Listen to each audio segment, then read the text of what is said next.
we are back with mostly driving home movie. We're doing another From the couch because we took the CTA to the movie. I'm thinking probably going forward since officially Mike has moved to Chicago. Yay! It's gonna be a mixture of couch reviews and actually driving home. And driving, depending on which movie theater we can get to. Because I don't think you want to see us on the CTA. I feel like there are too many variables to doing an actual, like, on the train. CTA review. Yeah, I'm thinking that would be like 1,000. Maybe we'll do that for, like, for 1,000 on Patreon. Yeah, we hit the 1,000 mark. If we hit the 1,000 mark. So, yeah, you guys should totally go and, like, totally all donate to get to the 1,000 mark, and we can do the next one on the CTA. But, so we went to see Finding Dory, because I wanted to see a nice, like, enjoyable movie this weekend. I felt like I needed something, and something that reminded me of cold water, like cold ocean water. Nice. Because cool. it's so warm. It's so warm, you guys. It's sweltering.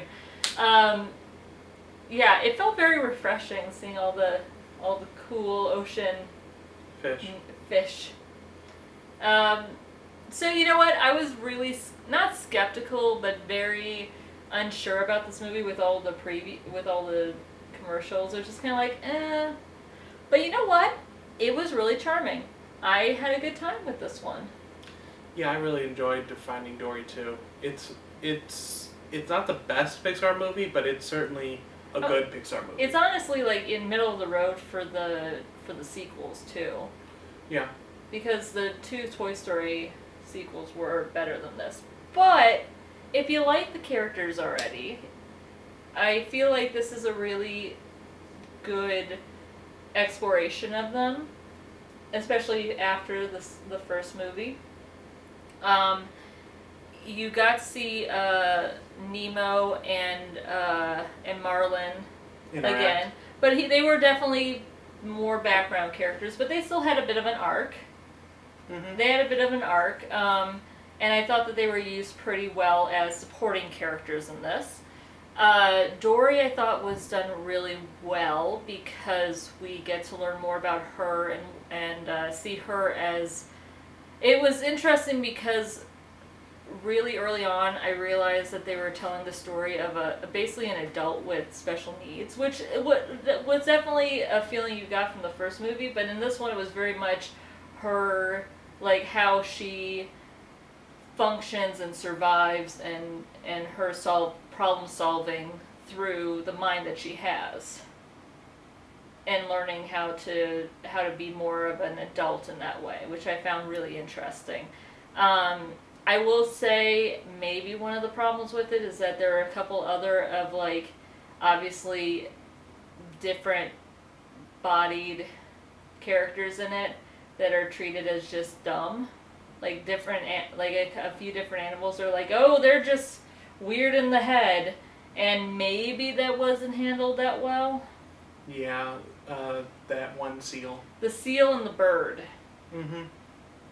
And I'm just kind of like, I don't know. There were a couple of moments that felt like they were a little off the mark.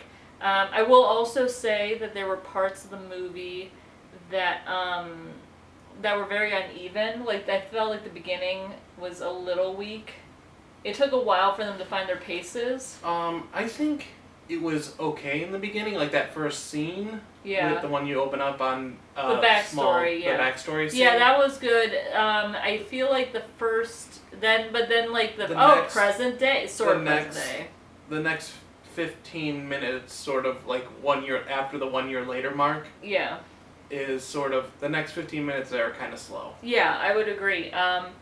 It basically starts off where you meet Dory as a little. By the way, baby Dory, like, design is the most adorable, precious thing, and it's so sad because it really goes into how long she's had her memory problems. But it ends up, you see her as a kid, and you end up seeing more or less how she got to the very beginning of Finding Nemo. And it recreates that scene. Even though I think that they cut out a few lines, because I've seen that movie so many times. Oh yeah, they cut out a lot from that. But they cut out like certain lines from that one scene where she first talks to Marlin, Mm-hmm. and that kind of bothers me because it's like, really, you can't do the whole thing. We've all seen it a lot. You could have just showed us that whole bit, and it's only a couple of extra lines. Anyway, the point is, but then it jumps forward until after the end of Finding Nemo, and then Dory. There's a moment while she's going to school with all the little kids where she remembers about her parents and has kind of a breakthrough with that. And then she convinces Marlin and Nemo, she and Nemo convince Marlin that they need to find her family because they know where they are, which is interesting because she says, like, so I don't know, is this spoilers to say, like, at least the area of the world that they go to? No. Okay. So she says, oh, they're in California. I remember this, California. And then Marlin's like, but California's like way far away. And I'm like, how do you fit your fish? Like, the Australia thing maybe, because like I assume that you're close to Australia. I think in the first one they were in the Great Barrier Reef. And then they just had to go a short distance to Sydney. I don't know if that's true though, because they travel via turtle then. Yeah. By the way, blessedly, the turtles get one short scene, and then they are gone from the whole movie, which is the smartest way to go. It was a nice little cameo, more or less. It actually served the plot, because they're like, how are we going to get to California from vaguely in the middle of the ocean? And so it's like, well, I know a guy, and then they end up using the turtles, which actually makes sense. That, for me, was like, okay, if you're going to bring them in, this is the way to do it. They need a ride. It actually makes more sense than them just, like, swimming to it. Conveniently, they just swim to wherever that lake or wherever the current is, and then they conveniently run into them. Or like he knows how to or they know how to message. That's kind of the other thing. Like, how did you meet up again? How did you meet up again exactly? There are a lot of timing. Fishbook. They contacted on Fishbook. Do I need to kick you out of this apartment? Maybe. My God. We'll get into the spoilers though. There's another timing thing where they're like, how exactly does that work? And yes, I understand that some of it is just accepting the fact that some things don't make sense in this movie. But like I said, there's another thing we will get to in the spoilers. So she ends up going, they have this great adventure. She meets up with, let's just bring up some of the characters without giving away, like, the setting as much, okay? Ed O'Neill plays Hank the octopus, who you probably have seen in the commercials being very sneaky. And if you know anything about octopi, from YouTube at least, it's that they are very, very smart, and they tend to be able to sneak out of their tanks when they're in captivity. And that seems like the most realistic part of this movie is the fact that Hank can just go anywhere in there. And Ed O'Neill does a great job. I actually thought he was J.K. Simmons because he has that kind of exasperated, yeah, like frustrated, really good, but really good, strong voice. No, he did a great job. I thought that I was actually surprised. No offense to Ed O'Neill, I just know that a lot of the characters he ends up playing aren't this interesting, and I thought he did a really good job. Caitlin Olsen played Destiny, who is what kind of whale was it? A shark whale? A nurse whale? Nurse shark? Is that what it is? Maybe it was, yeah, I forget, but it's the one, you've seen her in the commercials where it's like, Dory? Oh, we used to be friends. She is super adorable. She was one of my favorite newer characters. I know Hank is the octopus is already like a big part of the movie. Yeah, like a big fan favorite already. But I really liked Destiny, the nurse shark. I think it was nurse shark, but maybe it was whale. No, because it was speak whale, because that was the whole where you're like, oh, you find out how she can speak how Dory can speak whale. There was a lot of that where you're like, oh, this is how Dory knows stuff because of this, because of like a lot of the things that happened when she was a kid, and one of them was being friends with a whale. Whale. Oh, I speak whale. You don't speak whale. There is a beluga whale. That we were trying to figure out what shark or what kind of whale this particular other character was, and we couldn't think of it on the way home. But I just remembered beluga. It's Bailey the beluga, played by Ty Burrell. Last year, right, that we saw him in Mr. Peabody and Sherman. Yes. Yeah. Again, he does really good voice acting work. But in this one, again, it's very fun to see him play off of Caitlin Olsen's character. They both did Yeah, they did a great job. Yeah, like I said, it's really hard when this movie has a lot of interesting pairs. Like you get the pair with who was it at the beginning of the movie with Oh yeah, so there's a really quick scene where when baby Dory has just lost her parents, or like lost her way, and they're just credited as Whitefish and Husbandfish, but it's Kate McKinnon and Bill Hader who try really hard to help this kid who they clearly found, but they turn their backs on her for like a second to try to figure out what to do, and they turn her back and they're gone. But I really like the idea of like, no, of course there are at least like at least a few people, that are helping this little kid, even if maybe not all of them do, because there are decent fish out there. Mm-hmm. But there are a lot of nice little pairs in this movie. Let me think. Then her parents are voiced by Diane Keaton and Eugene Levy, which is kind of, good casting for good parental casting. I felt like. Yeah. They actually did a really good job. I like the two of them a lot. Eugene Levy played the role very much so like.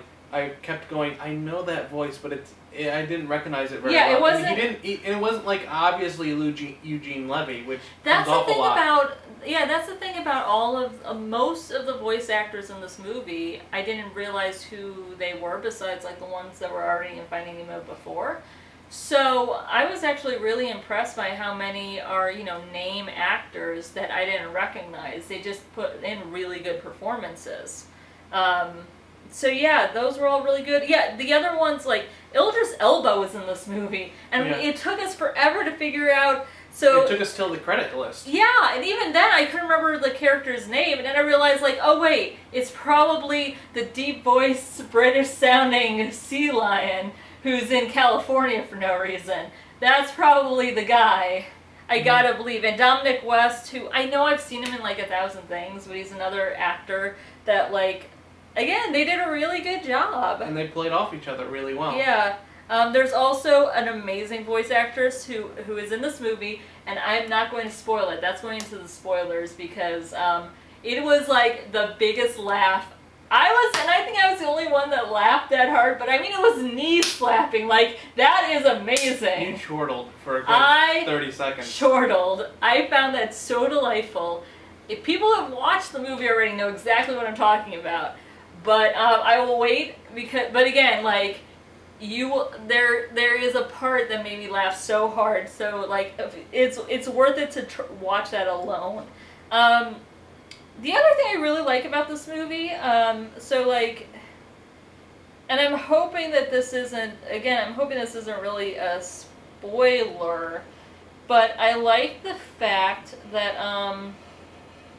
I really liked the fact that there's not really a bad guy in this again. Yeah, there's no real villain in the I was really so like. Which is really. I mean, I guess nice. This kind of spoils the fact that Hank is actually not a bad guy, because like there were a few times in this movie I was worried that they would do a villain turn. Yeah, there's one point in it where you think, oh no, did he do something villainous? Yeah. Did he do something to screw her up? And it wasn't. It was just like, oh, bad circumstance. And really, like, his whole arc is about being more of a caring person and not thinking and like having a friend and learning how to be a good friend. Use his 3 hearts. And use his 3 hearts. And he's like, I don't have 3 hearts. Oh, yes, you do. Fun fact, octopuses have 3 hearts. He's also a septopus. Yeah. I do love that running. It's such a mild running gag, and you have to think about it, because she says something about him. I forget what it was. I forget if it was why she brings it up, but the idea, like, well, if you only had 7, then you'd be a septopus, not an octopus. No, he says that he lost a tentacle in a place in the movie, and then she goes, "Oh, then you're a septopus." Yeah. So then she's like, and then I met this very nice septopus. Oh man, yeah. His visual acting, all the animation for him is so good. Yeah, there's a lot of really good. It is amazing. Yeah, there are really good moments. So yeah, I would definitely, first of all, and there are moments that will make you actually tear up. Yeah, there are some heartstringy moments. Oh man, there were some that were really, really rough. And if you're a parent and you really are hit hard by like lost child stories, like obviously if you watch Finding Nemo, you've already know the score, but for this, it's real rough in some points. Like I couldn't imagine, especially if your kid has special needs and you're worried about like, this might be rough for you to watch. Like you could still watch it, but there are some rough moments. Yeah. There's actually a really good moment though in the movie where you see it from Dory's perspective, and she's basically having a panic attack, and they do a very good job of visualizing that. Yeah, from her point of view. I thought that was done really, really well. That was a really smart idea for them to do. So definitely worth a watch. I would actually say if you are okay with watching in 3D, this is actually one of those movies. Again, like the CGI fully animated movies tend to be the ones that work the best in 3D. And honestly, like just the fact that it's in the ocean and so pretty, I think this is well worth checking out in 3D. If you're one of those people who goes like, well, do I want to see it in 3D? Is it worth it? I feel like if you're on the edge, it might as well shell out a few extra bucks for it because it's that pretty.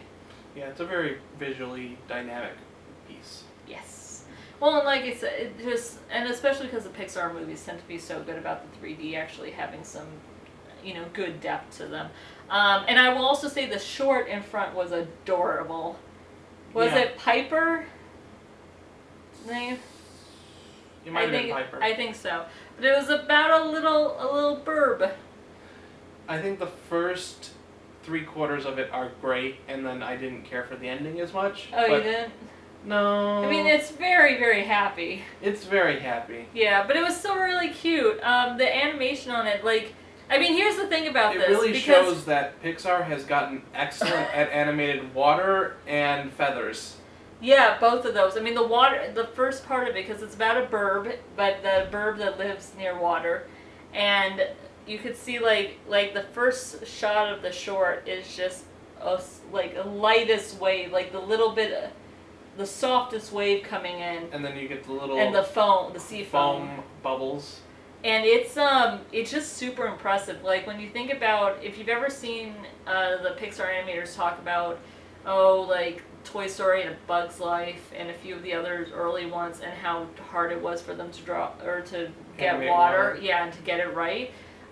This is just super, it just shows how far they've come, because it's pretty incredible. Also in that sand, they animated sand really well. Oh my gosh, yeah. And also the story is just really adorable. They did a very good job of getting these very specific characters that are there's no voice acting at all. And it's all just done through really good sound work and the animation. Has many of their shorts ever had audio, voice work? Not a lot, but they did, the last one, the volcano one did the singing. Yeah, singing. And I think there were a few others that have songs with them, with audio. Mm-hmm. I will say they do tend not to have just voice acting. Usually. And anyway, so that was really good. Definitely, I think it's really honestly worth a watch in the theaters. It's just a really fun piece, and it was nice to see the characters again. It's a good sequel. A bit uneven in some parts, but I would say it's worth a watch. It is uneven. I mean, that's the thing. I'm not saying like, oh man, best movie of the year. I wouldn't necessarily say that. But I think it was, well, I'm very glad that we went to see it because I thought that it was super enjoyable. And yeah, like I would not, this isn't one that I would say wait until DVD. If anything, it's just pretty enough to watch on the big screen. Yeah. By the way, we set this up. I don't know if you guys can tell, but we set it up so that like the fish were right in between the middle because our fish are now back there. I don't know if my head is in the way. I think you can see. I think you can see the tank, but okay. I don't know if my head is. Well, I don't know how much part of it. I don't know how much you can see inside because it's way back there. But yeah. So with that, should we go to spoilers? Well, I also want to point out we didn't move the fish tank there just to be. No, it's sitting now. But we just tried to adjust our seating so that it would be in between us because it's a fish movie. Appropriate. Fish. All right, spoilers. Spoilers. You can make some kind of song. Do do do do do do do do do do do do. All right. So. All right. Okay. Are we done? Yeah. Are we good? So what? So the spoiler. I didn't want to get too into the exact details because I didn't want to get into too much of the second act. But so the reveal is that Dory actually grew up in is it like an ocean preservation? What was it? I would call it an ocean hospital. I'm wondering if that's a real place. Because that seems really oddly specific. But it's the California, like, ocean... but it's essentially like a environment... Fish habitat? It might have been habitat. There might have been... I forget what the official name of it was. But it's essentially an aquarium specifically to... take care of fish. Take care of fish from the wild, and then if they are healthy, to release them back into the wild. Yeah, exactly. But keep them there. Like the idea is like to keep them there. For a certain amount of time, but then either release them to the wild, or if they are struggling that much, then to keep them there, but in a safe and humanitarian way? I guess. Humane way. That's the word I'm thinking of. So that's how Dory knows how to read, because she grew up with all these signs near her.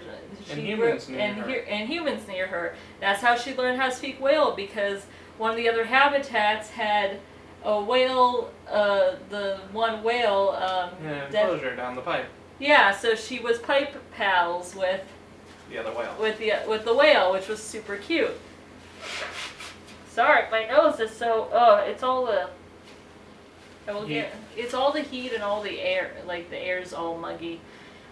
But then, and the best thing about that habitat is that the PA system is voiced by Sigourney Weaver, playing Sigourney Weaver. It's amazing. So Dory gets to near her, habitat, and Nemo's actually been basically traumatized because he almost got eaten by a gigantic squid, which was honestly the thing that felt the most like the first. It felt too much like they were copying the first movie. Because it felt too much like the not lanternfish. What was it? But when they went under on the deep. Oh yeah, whatever that fish was called. But it felt too much like anglerfish. Anglerfish. That was it, not lampfish. But you know what I meant. But yeah, there's this giant squid and it even glows. It felt too much like the first movie. That felt too much like they were like checking off the list of things.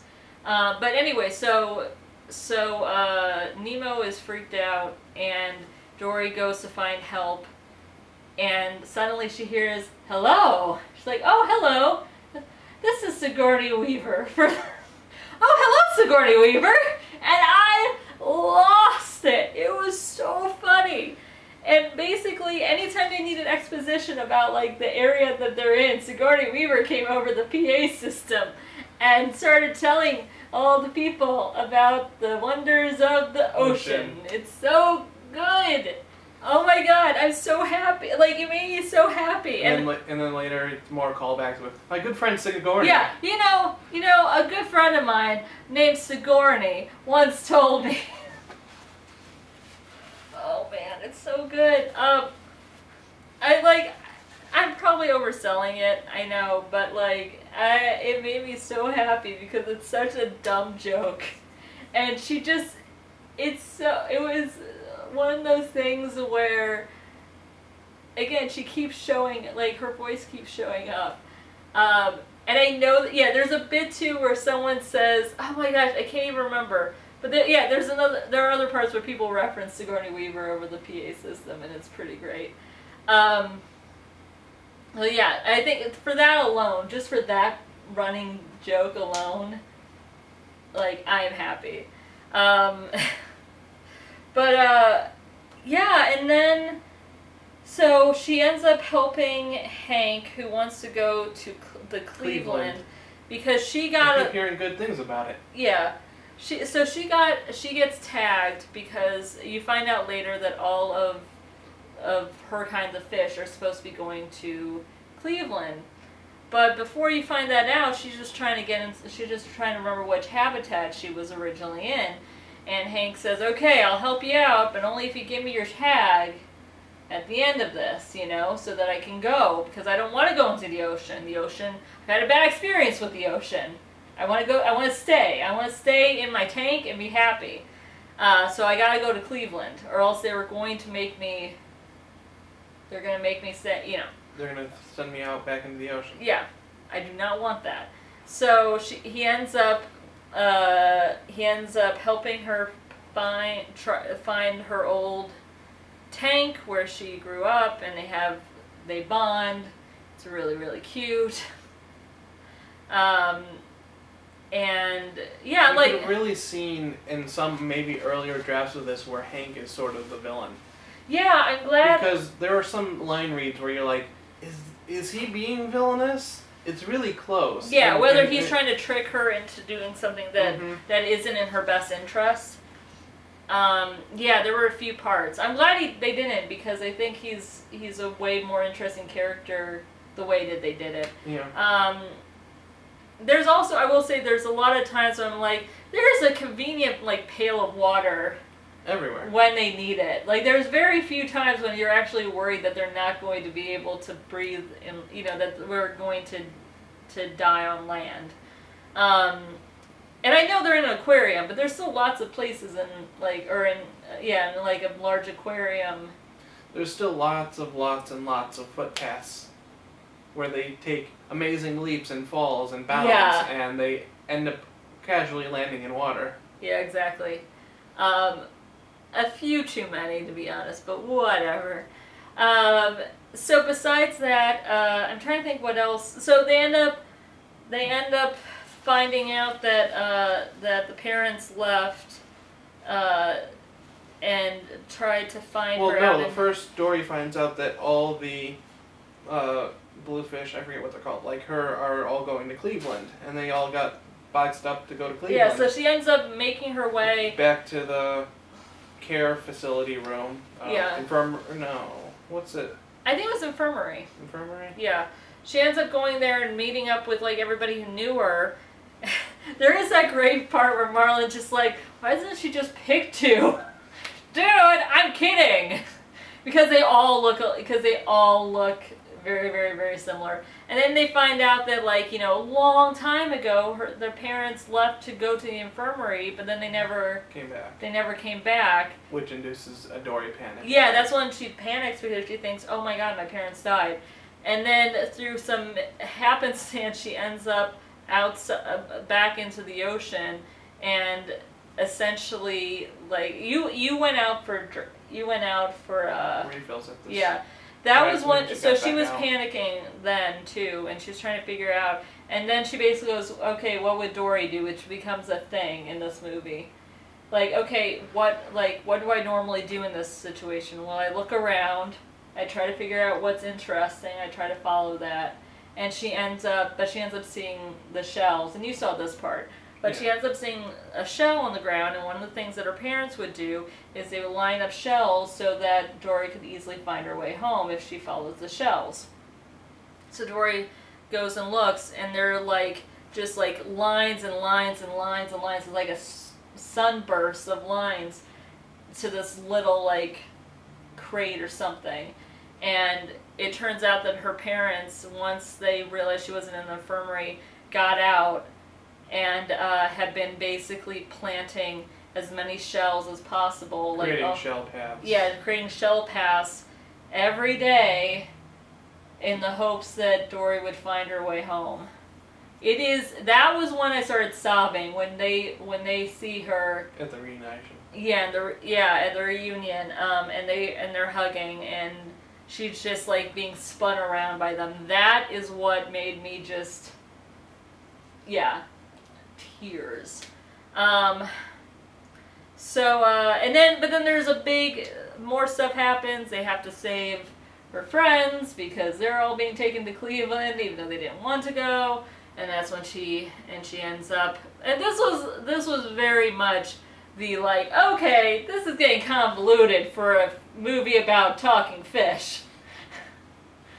But like, some seals help them for no reason other than seals are just very helpful in this.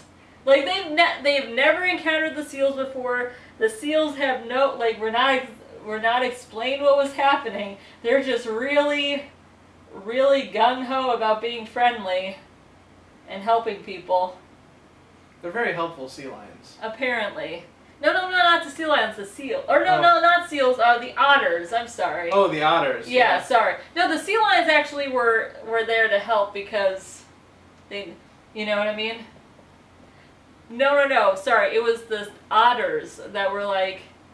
Cute, helpful otters. They showed up. Their usefulness was hinted at before, but these particular otters had no understanding of the situation, but just helped. Why not? It's one of the less elegant solutions in this movie. Let's just put it that way. But yeah, so and then they end up through a few convoluted schemes here and there and everywhere. They end up driving a truck. Trying to truck. Yeah, that was actually a great joke once you realize. A roundabout on the freeway. A roundabout on the freeway. That's totally a thing, huh? I don't know what you're talking about. But no, that whole bit, and when you realize that that's what it was, and I was just like, oh man. And they end up crashing the truck in the ocean. And then essentially that's when they all go. All be free. They all go. They all go home. They all go home, however long that takes. Not that long, apparently.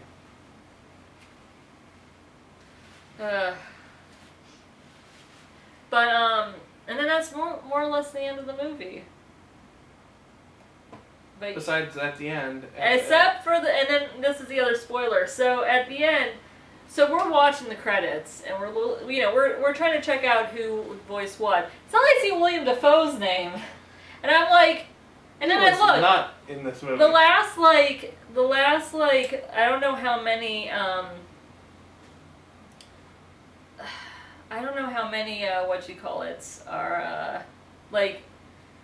last 5 or 6 names on the cast list are the tank fish from the first movie. And so I'm like, okay, well they clearly weren't in the movie, so they have to be at the end. So we are the last people, and no one else. Lights came on. Everyone's cleaning out the seats, and we're the only ones left. Yeah, and lo and behold, you see them showing up in California, going like, "Woo!" And they're still in the bags. They're still in the bags, Everybody else is, like, it's filled except for the shrimp, who is obviously, even though, like, the shrimp have to excrete something, so... But he's like, voila! We are here! Because I'm the only one who can see through the bag! And then, so they're like, woohoo! We're finally free! You're like, oh yeah, we're finally, like... And then they get picked up by the rescue people and saying, like, oh, it's horrible how people treat fish. And they take them into the habitat to be in tanks again. Womp Womp womp. To be fair, the one thing about the humans in this movie compared to the other movie is that they have every reason to think that they are actually helping the fish, because like Dory is in a can holder, like the plastic. Yeah, she gets found in a pop can. So it makes total sense for her to have been rescued by them. Mm-hmm. You know, trying to help her out. It makes total sense for them to see fish in bags and going, dear Lord, these fish need to be helped because they're in bags and full of grime and stuff. So like, compared to the first movie where it's like, and that fish was out in the ocean and I saved him. No, you didn't. He was out in the ocean where he belonged. Also, there's other humans, the humans driving the truck, that are completely incompetent. I mean, they were freaked out by an octopus in their car, and they are driving an ocean truck that's delivering fish. Like, yeah, I gotta think that they were freaking out by that. I will say, like, the whole poking, because that was the other where there's like there's a fish part of the fish exhibit where kids can like grab a fish. I'm like, this seems like, if this is an actual place that they're trying to promote, this seems like.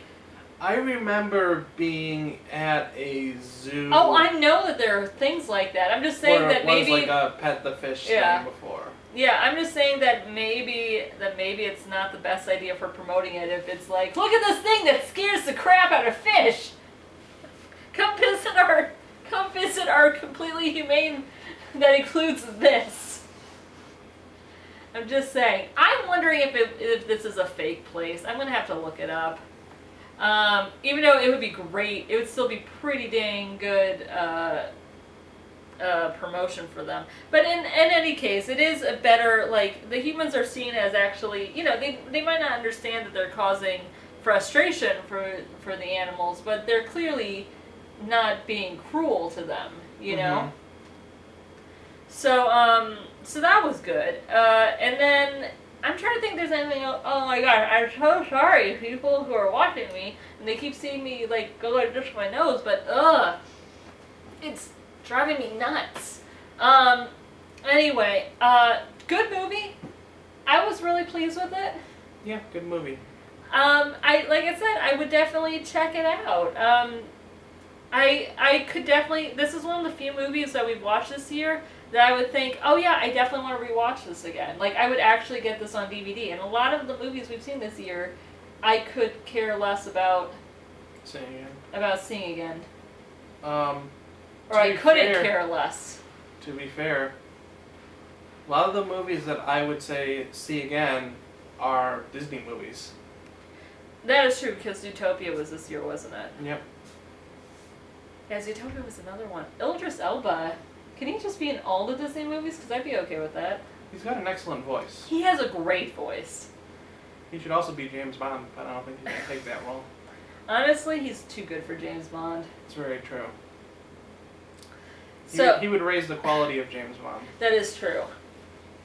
James Bond needs him more than he needs James. Needs James Bond, yeah, exactly. So with that, I'm good. Are you good? I am really good. Yeah.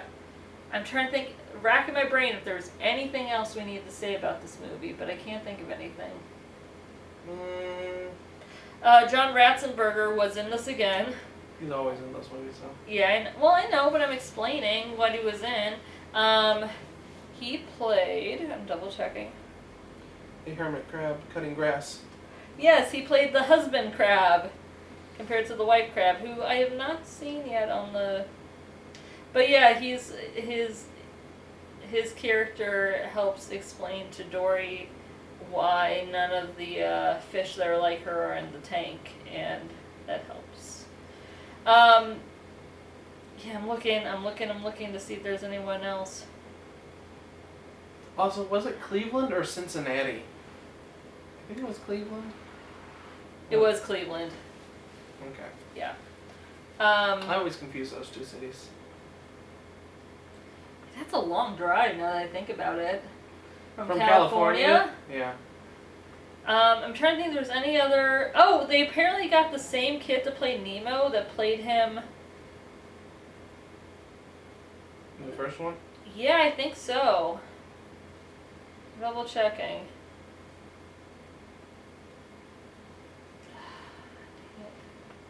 Yeah, well, wait. I thought that they said that he did, but let me check. Whole filmography.